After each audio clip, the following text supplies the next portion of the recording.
Hello दोस्तों, आप सभी का मेरे यूट्यूब चैनल पर हार्दिक स्वागत है। दोस्तों, हम एमपी टेट वर्ग 3 और सीटेट के लिए बाल विकास से एवं शिक्षा शास्त्र के महत्वपूर्ण प्रश्नों की एक सीरीज स्टार्ट कर रहे थे, जिसमें हम एक वीडियो अपलोड कर चुके हैं। ये उसका सेकंड पार्ट है। पहले वीडियो में हम 30 प्रश्नों पर चर्चा कर चुके थे। आज हम 30 से आगे के प्रश्न पर चर्चा करेंगे। ये बहुत ही महत्वपूर्ण प्रश्न हैं जो आपकी परीक्षा में बहुत ही मदद करेंगे। आप इन प्रश्नों के माध्यम से एक शॉर्ट वीडियो के माध्यम से अच्छा रिवीजन कर पाएंगे। तो चलिए आज की वीडियो की शुरुआत करते हैं और आज का पहला प्रश्न देखते हैं। 30 से आगे का पहला प्रश्न। विद्यार्थी कहता है उसका दादा आया है। एक शिक्षक होने के नाते आपकी क्या प्रतिक्रिया होनी चाहिए? दादा आया है की जगह पर दादाजी आए हैं कहना चाहिए। आप अपनी भाषा पर ध्यान दीजिए। अच्छा, उसके दादाजी आए हैं। बच्चे, आप सही वाक्य नहीं बोल पा रहे हैं। तो दोस्तों, इसका सही आंसर क्या हो जाएगा? यानी इसका सी आंसर हो जाएगा। क्या हो जाएगा? C answer. अच्छा, उसके दादाजी आए हैं। आप एक उत्साहवर्धक वाक्य का प्रयोग करेंगे तो बच्चे को इससे सीखने में प्रेरणा मिलेगी, अर्थात वो प्रेरित होगा और वो अच्छे से सीख सकता है। नेक्स्ट सवाल देखते हैं। निम्नलिखित में से कौन सा दैहिक अभिप्रेरक नहीं है? दैहिक अभिप्रेरक का मतलब होता है जिसकी आवश्यकता शरीर को नहीं है। उपलब्धि, भूख, प्यास, नींद। तो इसमें से नींद, भूख और प्यास जिस शरीर या दैहिक जीवन के लिए आवश्यक हैं, परंतु उपलब्धि हो यह आवश्यक नहीं है। इस प्रकार से इसका क्या आंसर हो जाएगा? ए आंसर हो जाएगा। नेक्स्ट सवाल देखते हैं। निम्नलिखित में से कौन सा उदाहरण विद्यार्थियों को अधिगम के लिए अभिप्रेरित करने के लिए प्रभावशाली पद्धति है?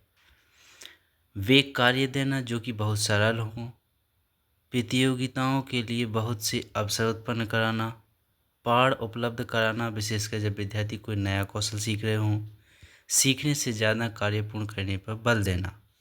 तो इसका सही आंसर क्या हो जाएगा? सी, अर्थात कि पाठ उपलब्ध कराना विशेषकर जब विद्यार्थी कोई नया कौशल सीख रहे हों। तो इस प्रकार से दोस्तों इसका सही आंसर सी हो जाएगा। नेक्स्ट सवाल देखते हैं। अभिप्रेरक है व्यवहार का आंतरिक स्रोत, बाह्य स्रोत या वास्तविक स्रोत या कोई नहीं? तो सही आंसर क्या हो जाएगा इसका? ए, व्यवहार का आंतरिक स्रोत ही क्या कहलाता है? प्रेरक या प्रेरणा का कार्य करता है। यानी कि जब हम कोई व्यवहार करते हैं और अंदर से मोटिवेट रहते हैं या अंदर से प्रेरित रहते हैं तो वो काम या वो व्यवहार अच्छी तरीके से होता है, जिसका प्रतिफल अच्छा होता है। इस प्रकार से दोस्तों इसका ए सही आंसर हो जाएगा। दोस्तों, वीडियो अच्छा लग रहा हो तो लाइक, शेयर और सब्सक्राइब ज़रूर करें। अपने दोस्तों के साथ शेयर ज़रूर करें और वीडियो को पूरा अंत तक ज़रूर देखें। आप ऐसे महत्वपूर्ण प्रश्नों को हल करके ज़रूर ही आप अपनी परीक्षा में सफल होंगे और अंतिम दिनों में ऐसे प्रश्नों को करना बहुत ज़रूरी होता है। अगला प्रश्न देखते हैं। प्रतिभाशाली विद्यार्थी खालिस्तान है। अभिसारी चिंतक, अपसारी या बहिर्मुखी या बहुत परिश्रमी? तो इसका सही आंसर हो जाएगा सी, अर्थात बहिर्मुखी। क्या हो जाएगा? बहिर्मुखी। कहीं कहीं इसका आंसर अभिसारी चिंतक भी मिलता है, पर सबसे ज़्यादा उचित इसका बहिर्मुखी ही है। इस प्रकार से इसका क्या आंसर हो जाएगा? सी आंसर हो जाएगा। अगला सवाल देखते हैं। वह प्रक्रिया जिसके द्वारा बच्चे आदतें, कौशल और मूल्य तथा अभिप्रेरणा को विकसित करते हैं और जो उन्हें समाज का जिम्मेदार एवं क्रियाशील सदस्य बनाती है, उसे क्या कहा जाता है? किसका सदस्य बनाती हैं? समाज का। तो इस प्रकार से इसका सही आंसर समाजीकरण ही होना चाहिए। समाजीकरण की प्रक्रिया में ही उसे समाज के प्रति जिम्मेदार और क्रियाशील सदस्य बनाया जाता है। इस प्रकार से इसका ए आंसर सही हो जाएगा। नेक्स्ट सवाल देखते हैं, अभिप्रेरणा का चालक सिद्धांत किसके द्वारा दिया गया था? तो अभिप्रेरणा का चालक सिद्धांत मैस्लो के द्वारा दिया गया था। किसके द्वारा दिया गया था? मैस्लो के। इसका सही आंसर क्या हो जाएगा? बी आंसर हो जाएगा। अगला सवाल देखते हैं, निम्नलिखित में से कौन सा जन्मजात अभिप्रेरक का उदाहरण है? यानी कि जो जन्मजात हो, तो इसका सही आंसर क्या होना चाहिए? बी, अर्थात भूख जन्मजात ही होती है, कोई बाहरी वातावरण से भूख ग्रहण नहीं की जाती है। जैसे पुरस्कार हुआ, दंड हुआ और प्रोत्साहन हुआ, ये सभी चीज़ें बाहरी वातावरण या बाहरी प्रभाव से हम ग्रहण कर सकते हैं, परंतु भूख एक आंतरिक या जैविक कारक ही होता है, जो जन्म से ही व्यक्ति को भूख लगती है, किसी भी जीव को भूख लगती है। तो इस प्रकार से इसका सही आंसर क्या होना चाहिए? बी, अर्थात भूख। नेक्स्ट सवाल देखते हैं, यदि बाह्य प्रेरणा समस्या के अंत की युक्ति है तो आंतरिक प्रेरणा क्या होगी? तो इस प्रकार से इसका सही आंसर बी होगा, अर्थात आंतरिक प्रेरणा अपने आप में एक अंत होगा। इस प्रकार से क्या हो जाएगा? इसका सही आंसर बी हो जाएगा। नेक्स्ट सवाल देखते हैं, मैस्लो के सिद्धांत के अनुसार आवश्यकताओं का क्रम क्या होना चाहिए? आवश्यकताओं का क्रम क्या होना चाहिए? शारीरिक या सुरक्षा, आत्मसिद्धि, आत्मसम्मान, प्रेम और अपनत्व। तो दोस्तों इसे कोड वर्ड में इसका आंसर बताना है। आप समझ सकते हैं कि इसका सही आंसर क्या होना चाहिए। इन कोड वर्ड के आधार पर ही हमें बताना है। तो इसका सही आंसर हो जाएगा सी, अर्थात पहला, दूसरा, पांचवा, चौथा और तीसरा आएगा। इस प्रकार से पहला पहले नंबर पर, फिर उसके बाद सुरक्षा आएगी, फिर उसके बाद प्रेम और अपनत्व आएगा, फिर आत्मसम्मान और अंत में आ जाएगा आत्म सिद्धि। इस प्रकार से इसका सही आंसर क्या होना चाहिए? सी, कोड वर्ड के अनुसार सी इसका सही आंसर होना चाहिए। अब्राहम मैस्लो ने आवश्यकता का सिद्धांत दिया था, ये उसके पदों का क्रम बताया गया है। अगला सवाल देखते हैं, मूल प्रवृत्तियों को 14 प्रकार से किसने वर्गीकृत किया? तो इसका सही आंसर हो जाएगा मैकडूगल। मैकडूगल ने ही 14 प्रकार से वर्गीकृत किया और मूल प्रवृत्तियों के बारे में सबसे पहले इन्होंने ही बताया था। तो इसका सही आंसर क्या होना चाहिए? बी होना चाहिए, अर्थात मैकडूगल। नेक्स्ट सवाल देखते हैं, अभिप्रेरणा के मूल प्रवृत्ति सिद्धांत के प्रतिपादक। एक क्वेश्चन को रिपीट मान सकते हैं, परंतु इसे अलग तरीके से यहाँ पूछा गया है। यहाँ पर भी इसका आंसर क्या होना चाहिए? मैकडूगल। यानी कि जो अभिप्रेरणा की मूल प्रवृत्ति से संबंधित प्रश्न किसने दिया था, सिद्धांत किसने दिया था? मैकडूगल ने दिया था। अगला सवाल देखते हैं, अभिप्रेरणा का परिणाम है लक्ष्य केंद्रित व्यवहार का या अनिर्देशित व्यवहार का, उत्तेजनापूर्ण व्यवहार या समस्या समाधान अभिवृत्ति। तो इसका सही आंसर क्या होना चाहिए? ए, अर्थात अभिप्रेरणा किसका परिणाम है? लक्ष्य केंद्रित व्यवहार का, लक्ष्य केंद्रित व्यवहार का। इस प्रकार से इसका ए आंसर हो जाएगा।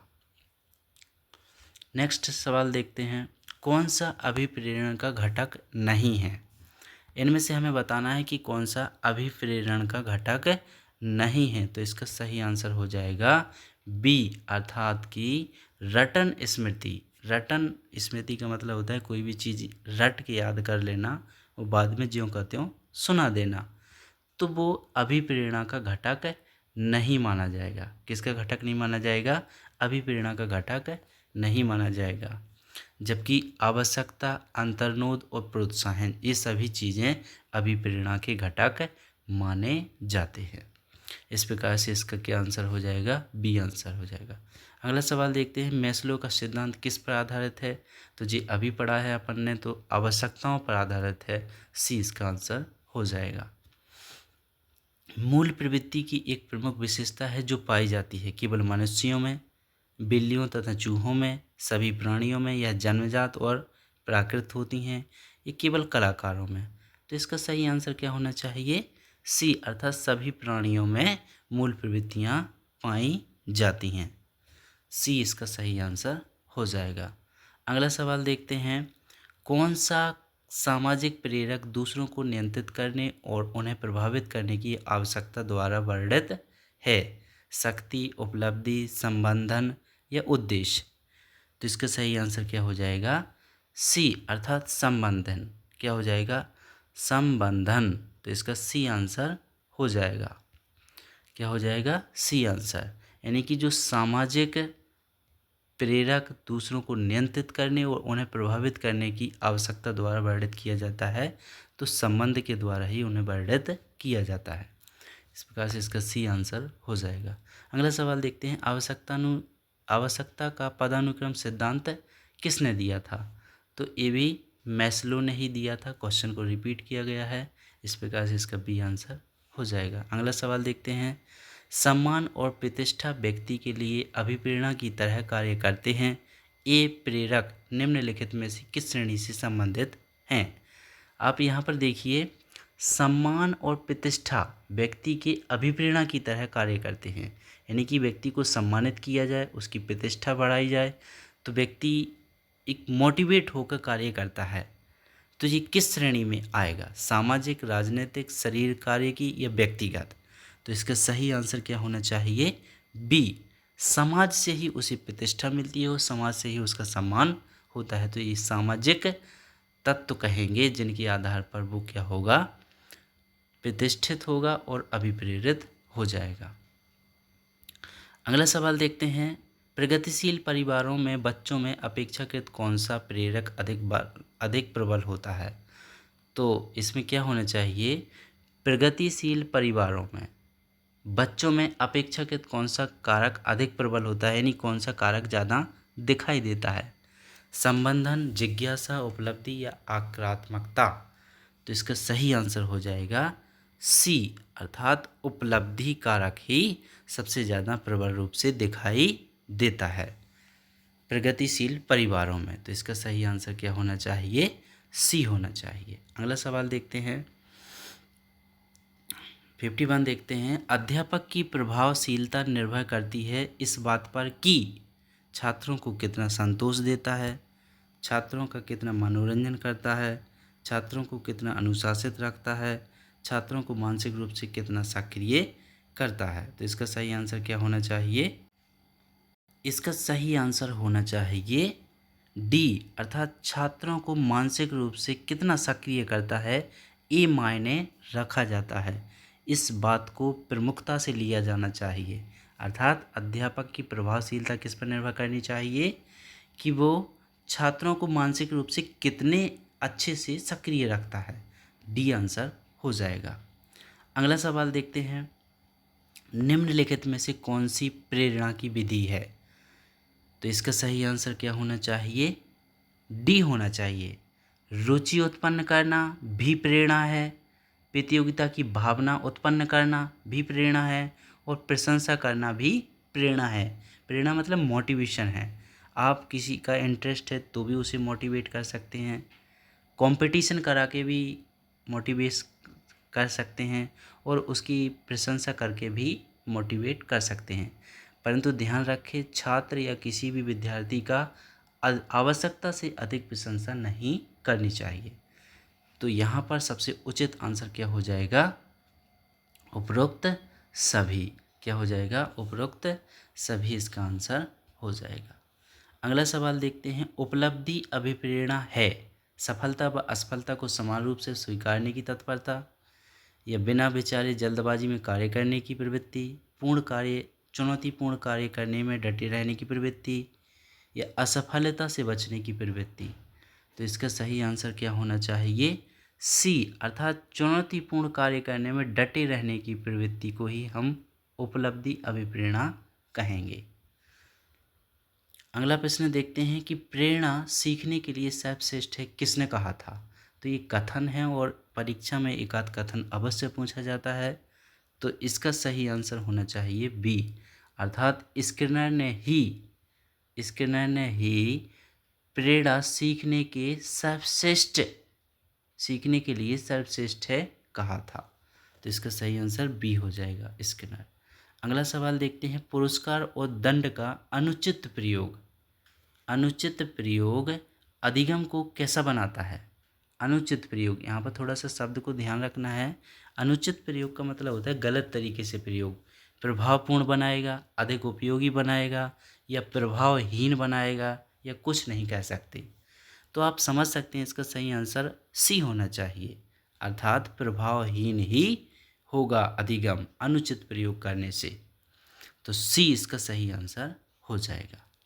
अगला सवाल देखते हैं, निम्न में से कौन अभिप्रेरणा का पक्ष नहीं है? आवश्यकता, दबाव, ड्राइव या प्रोत्साहन। तो क्या होना चाहिए इसका आंसर? बी होना चाहिए। दबाव मोटिवेशन नहीं होता है, जबकि आवश्यकता है तब भी वो मोटिवेट रहेगा। प्रेरित करने वाला कोई है तब भी वो मोटिवेट रहेगा, और प्रोत्साहन देंगे तब भी वो मोटिवेट रहेगा, परंतु दबाव डालेंगे तो वो मोटिवेट नहीं रहेगा। तो इसका सही आंसर क्या हो जाएगा? इसका सही आंसर हो जाएगा बी। अगला सवाल देखते हैं, निम्नलिखित में से कौन सी जन्मजात या आंतरिक अभिप्रेरणा नहीं है?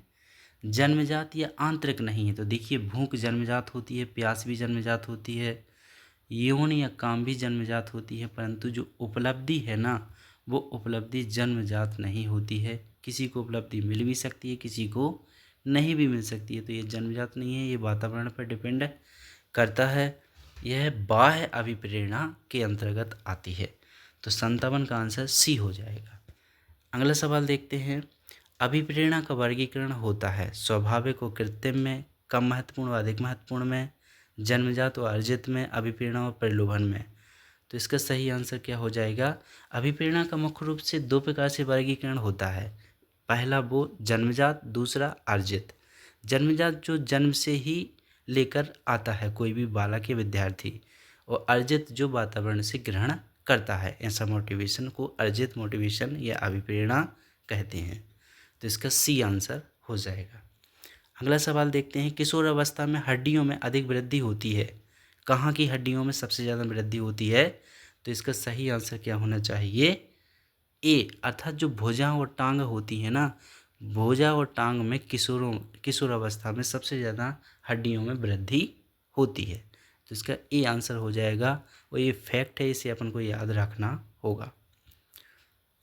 अगला सवाल और अंतिम सवाल है इस वीडियो का, प्राथमिक आवश्यकताओं को खालिस्तान आवश्यकता से भी जाना जाता है, दैहिक, मनोदैहिक, सामाजिक या मनोसामाजिक। तो इसका सही आंसर हो जाएगा ए, अर्थात दैहिक आवश्यकताओं को हम प्राथमिक आवश्यकता भी कहते हैं, जिसमें भूख, प्यास, निद्रा ये चीज़ें आती हैं जो जन्मजात होती हैं। तो इस प्रकार से ए इसका सही आंसर हो जाएगा। दोस्तों, वीडियो के नीचे कमेंट करके ज़रूर बताना है वीडियो कैसा लगा, और यदि आप सब लोगों की सहमति रहती है तो ऐसे ही क्वेश्चनों की सीरीज़ आगे कंटिन्यू करते रहेंगे, जो आपके MP-TET, C-TET और अदर टीचिंग एग्ज़ाम के लिए बहुत ही महत्वपूर्ण होंगे, और आप ऐसे वीडियो के माध्यम से बहुत कम समय में अच्छा बेहतरीन रिवीजन कर पाएंगे। धन्यवाद।